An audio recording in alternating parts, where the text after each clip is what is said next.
negara CQ BPKP telah melakukan audit 2 kali. Ini jadi auditnya nih, 2 kali dilakukan audit. Ya, apa tujuan audit? Ya, disebutkan di sini. Ini kata BPKP. Sepanjang data yang kami peroleh dan telah dilakukan uji petik, permintaan keterangan kepada PPK serta pendalaman lebih lanjut atas data yang kami peroleh, liawat negosiasi, harga pesanan serta spesifikasi barang. Selamat malam kepada Bapak Presiden Republik Indonesia. Mohon maaf mengganggu waktu Bapak di hari libur begini, yaitu hari Sabtu. Karena di hari Sabtu ini pun klien saya, Nadiem Makarim, masih ditahan di rutan Kejaksaan Agung. Ternyata untuk pengadaan laptop yang dituduhkan tersebut, ke negara CQ BPKP telah melakukan audit 2 kali. Ini jadi auditnya nih, 2 kali dilakukan audit. Ya, apa tujuan audit? Ya, disebutkan di sini bahwa BPKB melakukan audit tersebut untuk mengetahui apakah pengadaan tersebut pelaksanaannya tepat sasaran, tepat waktu, tepat harga, tepat manfaat, dan tepat kualitas. Ini bahasa dalam audit BPKB. Dan temuan dari BPKB adalah, ini saya bacakan, saya tidak tambahkan sedikit pun, mengenai ketepatan harga. Ini kata BPKP.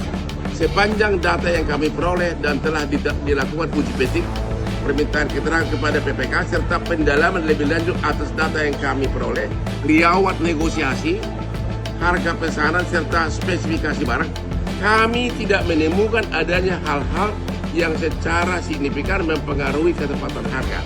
Sekali lagi BPKP mengatakan kami tidak menemukan adanya hal-hal yang secara signifikan mempengaruhi ketepatan harga. Yang secara tidak langsung, ini artinya BPKB mengatakan tidak ada markup pengadaan laptop tersebut.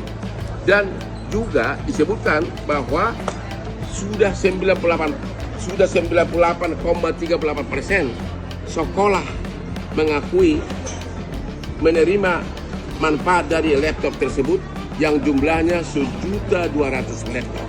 Hal yang paling penting lagi adalah ternyata waktu pengadaan laptop tersebut, Kejaksaan Agung yang diwakili oleh Jaksa Agung Muda Perdata tanggal 28 Juni 2020 membentuk tim hukum untuk memberikan pendampingan kepada Kemendikbud, kepada kementerian waktu pengadaan laptop tersebut. Inilah SK dari Kejaksaan Agung yang ditandatangani oleh Jaksa Agung Muda Perdata 24 Juni 2020. Ini data. Saya tidak memberikan opini dulu, ini fakta. Bapak Presiden percaya sama saya selama lebih dari 25 tahun dalam suka dan duka dalam zaman dulu waktu sama-sama berjuang di tahun 2000. Sekarang saya tidak memberikan opini, hanya fakta hukum hasil audit BPKP. 2 kali audit.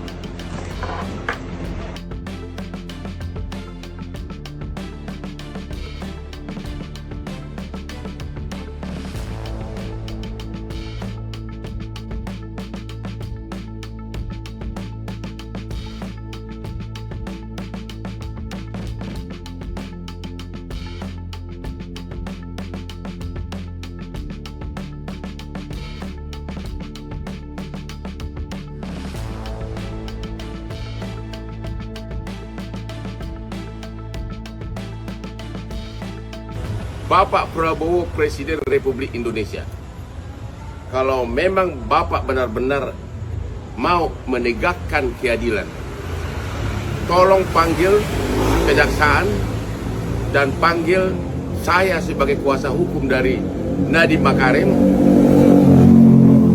gelar perkaranya di istana, dan saya akan buktikan, 1, Nadiem Makarim tidak menerima uang 1 sen pun. 2, tidak ada markup dalam pengadaan laptop.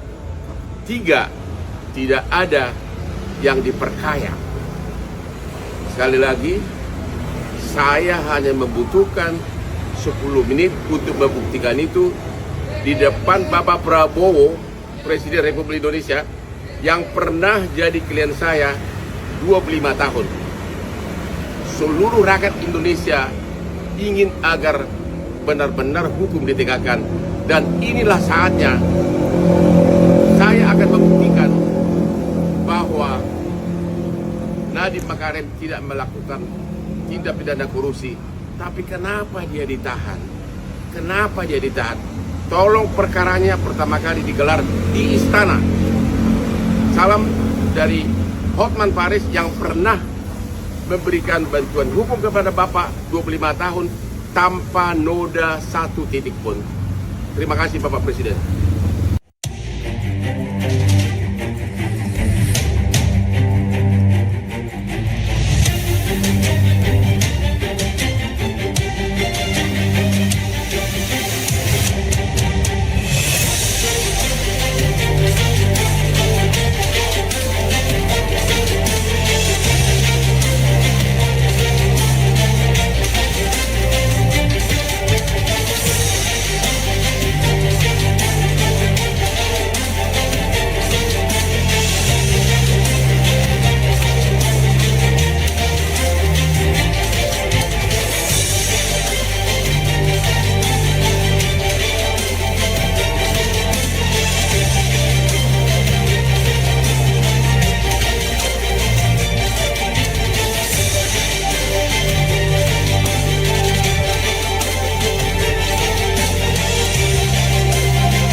Terima kasih.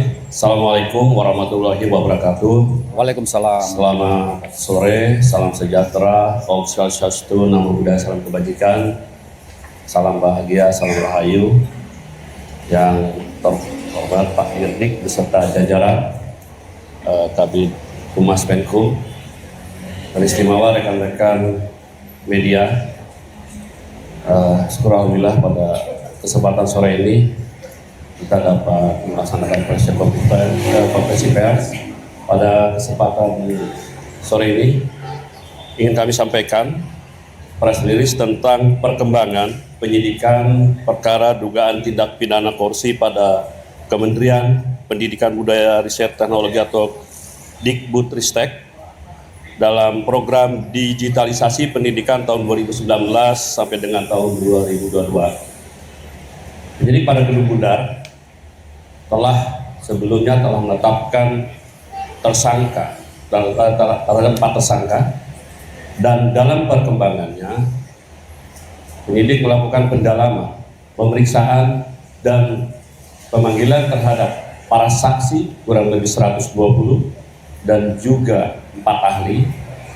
Dari hasil pendalaman, keterangan saksi-saksi dan juga alat bukti yang ada pada sore dan hasil dari ekspos telah menetapkan tersangka baru dengan inisial NAM. Terkait dengan perkembangan ini, di sini sudah ada Pak Dirdik. Untuk waktu dan tempat kami persilakan Pak Dirdik. Terima kasih Pak Kapus Penkum. Yang saya hormati rekan-rekan media semuanya. Assalamualaikum warahmatullahi wabarakatuh. Salam, Om Swastiastu, Namo Buddhaya, salam kebajikan. Sehubungan dengan perkembangan penyidikan perkara dugaan tindak pidana korupsi pada Kementerian Pendidikan, Kebudayaan, Riset, dan Teknologi dalam program digitalisasi pendidikan tahun 2019 sampai dengan tahun 2022, dapat kami sampaikan bahwa berdasarkan hasil pemeriksaan dan alat bukti, yaitu berupa keterangan saksi, ahli, petunjuk, dan surat, serta barang bukti yang telah diterima atau diperoleh tim penyidik pada Jampisus, pada hari ini kembali menetapkan 1 orang tersangka dengan inisial NAM selaku Menteri Pendidikan, Kebudayaan, Riset, dan Teknologi Republik Indonesia periode tahun 2019-2024. Perbuatan yang dilakukan oleh tersangka NAM antara lain yaitu pada bulan Februari 2020, NAM yang saat itu menjabat sebagai Menteri Pendidikan dan Kebudayaan, Riset dan Teknologi melakukan pertemuan dengan pihak dari Google Indonesia dalam rangka membicarakan mengenai produk dari Google, yaitu dalam program Google for Education dengan menggunakan Chromebook yang bisa digunakan oleh kementerian, terutama kepada peserta didik. Dalam beberapa kali pertemuan yang dilakukan NAM dengan pihak Google telah disepakati bahwa produk dari Google yaitu Chrome OS dan Chrome Device Management atau CDM akan dibuat proyek pengadaan alat teknologi informasi dan komunikasi atau TIK. Dalam mewujudkan kesepakatan antara NAM dengan pihak Google Indonesia, selanjutnya pada tanggal 6 Mei 2020, NAM mengundang jajarannya, diantaranya yaitu H selaku Dirjen PAUD Dikdasmen, T selaku Kepala Badan Litbang Kemendikbudristek, JT dan FH selaku staf khusus menteri telah melakukan rapat tertutup yaitu melalui via Zoom meeting dan mewajibkan para peserta dalam menggunakan handset atau alat sejenisnya yang membahas pengadaan atau kelengkapan alat TIK yaitu menggunakan Chromebook sebagaimana perintah dari NAM. Sedangkan saat itu pengadaan alat TIK ini belum dimulai. Untuk meloloskan Chromebook produk Google, Kemendikbud sekitar awal tahun 2020, NAM selaku menteri menjawab surat Google untuk ikut partisipasi dalam pengadaan alat TIK di Kemendikbud. Padahal sebelumnya surat Google tersebut tidak dijawab oleh menteri sebelumnya yaitu ME yang tidak merespon karena uji coba pengadaan Chromebook tahun 2019 telah gagal dan tidak bisa dipakai untuk sekolah garis terluar atau daerah terluar tertinggal terdalam 3T. Atas perintah NAM dalam pelaksanaan pengadaan TIK tahun 2020 yang akan menggunakan Chromebook, SW selaku Direktur SD dan M selaku Direktur SMP membuat juknis, juklat yang spesifikasinya sudah mengunci, yaitu Chrome OS. Selanjutnya tim teknis membuat kajian review teknis yang dijadikan spesifikasi teknis dengan menyebut Chrome OS.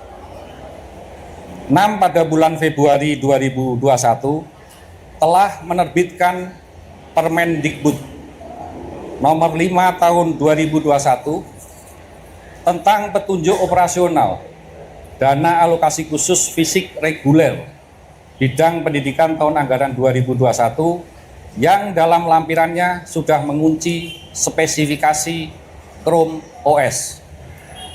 Ketentuan yang dilanggar: 1. Peraturan Presiden nomor 123 tahun 2020 tentang petunjuk teknis dana alokasi khusus fisik tahun anggaran 2021.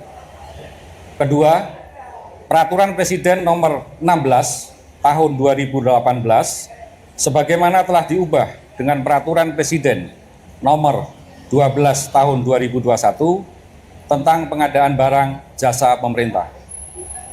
Ketiga, Peraturan LKPP nomor 7 tahun 2018 sebagaimana telah diubah dengan peraturan LKPP nomor 11 tahun 2021 tentang pedoman perencanaan pengadaan barang jasa pemerintah.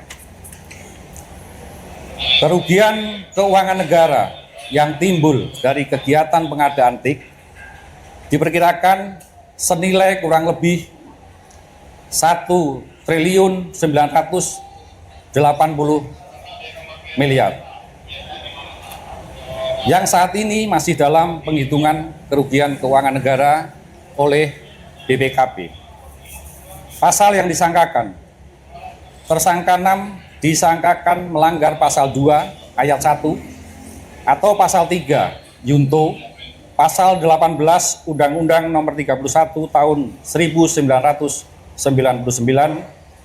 sebagaimana diubah dengan Undang-Undang Nomor 20 Tahun 2001 tentang perubahan atas Undang-Undang RI Nomor 31 Tahun 1999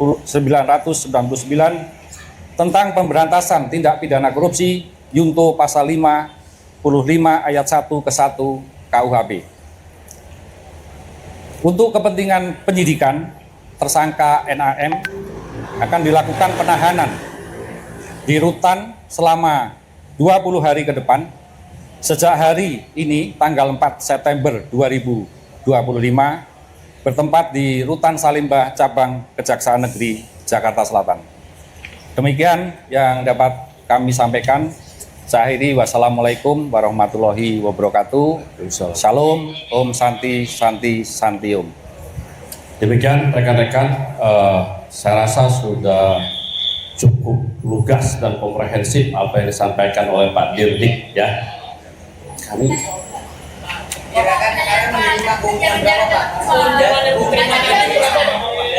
total keuntungan yang diterima sama Dalam pendalaman. itu nanti saya bilang, gitu ya. Kami bahwa di sebelumnya sepatutnya direspon kemudian pada Menteri Nadiem direspon apakah akan ada pendekatan khusus dengan Google dengan Mbak itu nanti.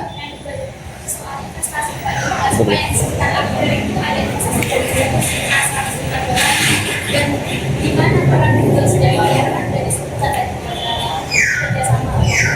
Jadi rekan-rekan media dari pertanyaan dari Tempo maupun dari media yang lainnya tadi saya sampaikan itu salah satu yang nantinya masih akan kita dalami.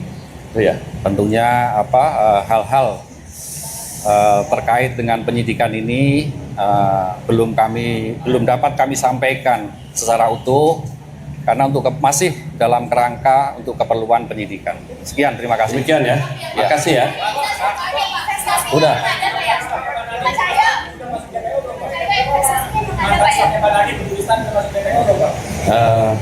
Nanti dulu ya. Kita kan fokus ke ini aja dulu. Ya. Sudah. Pak Dirdik masih ada kegiatan lagi ya. Makasih ya. Oke. Jadi keuntungan yang didapat tadi berapa Pak Dir? Itu yang dalam. masih kita dalam. Masih dalam semua ya.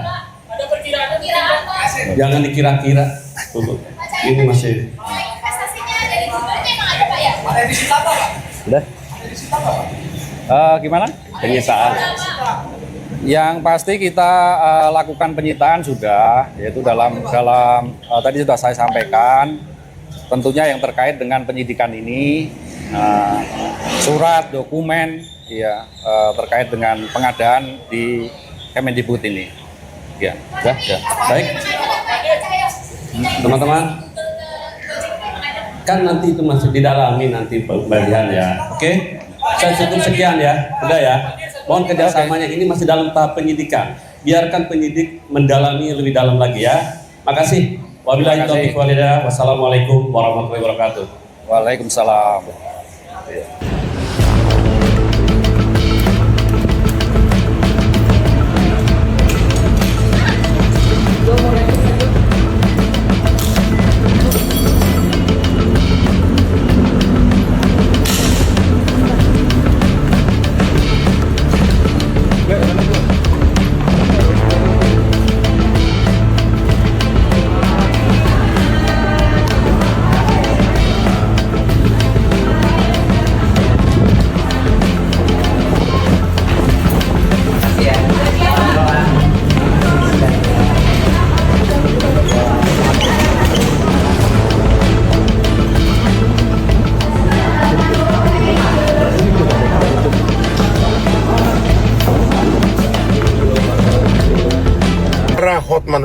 sebagai kuasa hukum dari Nadiem Makarim. Hasil penyelidikan, jaksa tidak menemukan Nadiem menerima 1 sen pun dari pihak manapun. Jadi tidak ada bukti bahwa Nadiem pernah menerima uang dari siapapun, baik dari vendor maupun dari pihak manapun dalam pengadaan laptop tersebut. Yang kedua, tim kejaksaan juga tidak menemukan adanya markup atas harga dari laptop dan sistemnya, karena semuanya melalui prosedur yang benar. Tidak ada markup sama sekali. Pertanyaannya, korupsinya di mana? Korupsinya di mana? Lembong juga tidak menerima 1 sen pun, tapi dia diri sebagai terdakwa perkara korupsi. Sekarang Nadiem Makarim tidak menerima 1 sen pun, dan juga belum ada bukti memperkaya siapapun, tapi sudah ditahan mulai malam ini. Kita akan berjuang di pengadilan.